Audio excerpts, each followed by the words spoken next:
این مرد کریستیانو رونالدو رو حسابی عصبانی کرد. یه روز رونالدو بعد از تماشای یه مسابقه بوکس ناراحت به خونه برگشت. تو این مسابقه مایک تایسون به جیک پال باخت. جورجیا که حالا اونو دید پرسید چی شده. رونالدو با ناراحتی گفت مایک تایسون دوست منه. نمیتونم باور کنم مردم با یه اسطوره اینطوری رفتار میکنن.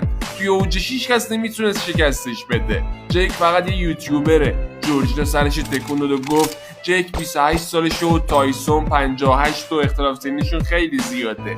قبل از اینکه رونالدو چیزی بگه تلفنش زنگ خورد. وقتی نگاه کردید جیک پال تماس گرفته. رونالدو جواب داد و جیک گفت ای رونالدو، شنیدم از نتیجه مبارزه ناراحتی. نظرت چیه توی رینگ با من مبارزه کنی؟ بیایم یه نمایش واقعی برای هواداره بسازیم. با شنیدن این حرف رونالدو مشتش گره کرد و گفت میخوای با من مبارزه کنی جیک؟ مواظب باش چی آرزو میکنی و چی میگی. اگه فکر میکنی رونالدو میتونه جیک پال رو ناکاوت کنه، این ویدیو رو لایک کن و کامنت بذار CR7.